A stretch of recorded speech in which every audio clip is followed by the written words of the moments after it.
Hey there folks, Jody here. Thanks for joining me in another video. I'm going to talk a little bit about retirement planning and retirement accounts for freelancers and independent contractors in this video. But before I get into that, if you like my content, please do a like and subscribe. It really helps me out. Okay, so I like this topic because freelancers, independent contractors, or people that have an S-Corp, solely owned S-Corp and no employees, they have really great retirement plan options available to them, namely in the form of the solo 401k. Now, that's not the only option available to self-employed people, but in my opinion, it's one of the better ones. But I'll give you the litany of options. So if you are an independent contractor or you have an S-Corp with no employees, you can have a solo 401k and you and your spouse can participate in it. Okay, so that's one option. The other option is the SEP IRA. Now you can have that if you're, just an independent contractor or the sole owner of an S-Corp, but you can also continue on with the SEP IRA if you add employees, and you can't do that with the solo 401k.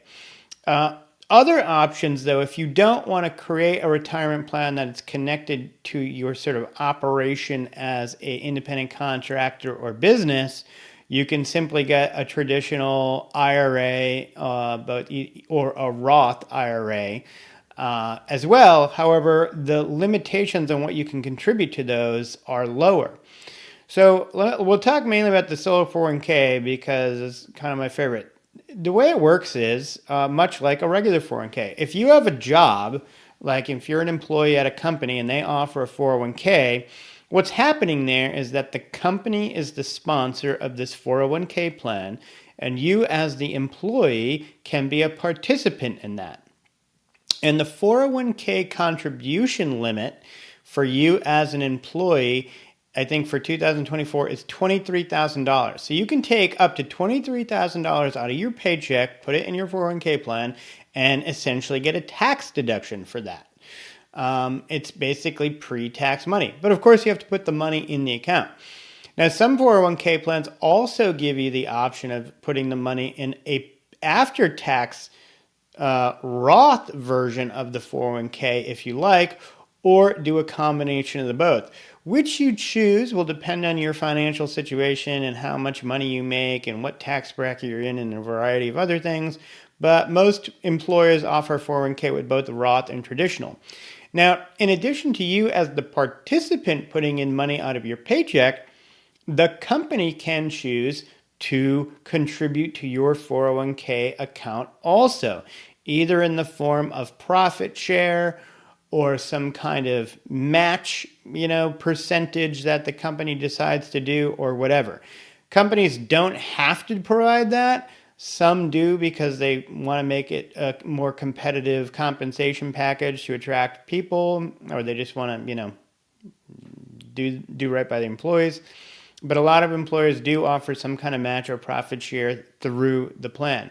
Now, if you're self-employed, and this is whether or not, if you have an S-Corp, you can do it. But if you're just, 1099er, getting money into your Social Security and basically doing your business activity on your Schedule C and your personal tax return, you can have a solo 401k. And it works very similarly. You as the business, you wearing the business owner hat, you sponsor the plan.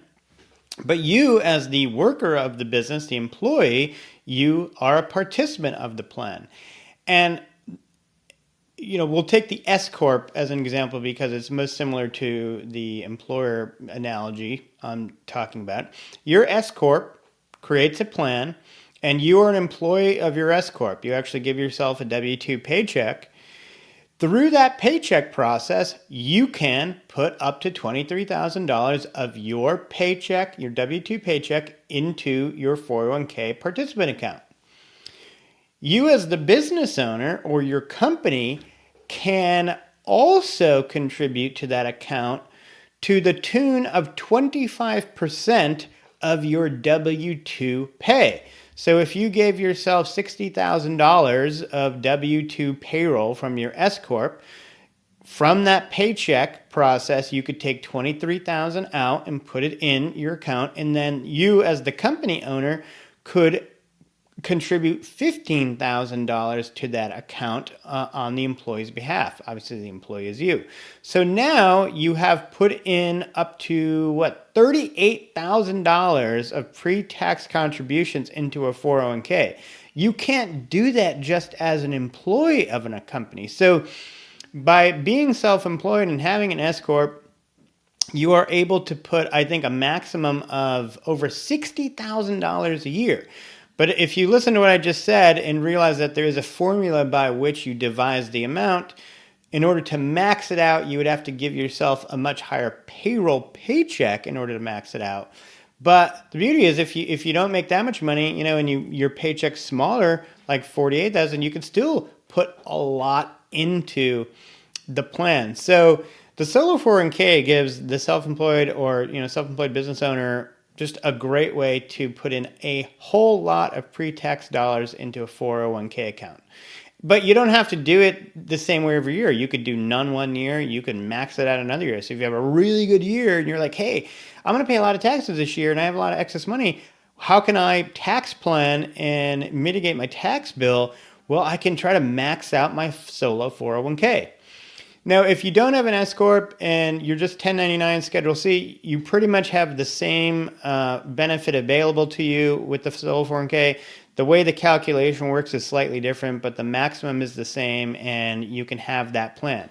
Now, with a SEP IRA, you can have the same maximum amount, but it's only calculated as a percentage of the W-2 pay. So you don't actually do that sort of payroll process there. So in order to fully max it out, you have to give yourself, a pretty significant W-2 pay.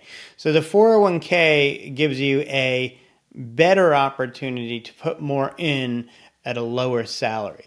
Now, compared to those just personally opened IRA, traditional and IRA Roth, I think the contribution limit for those in a given year is, I don't know what it is, 2024, maybe $8,000 or so dollars.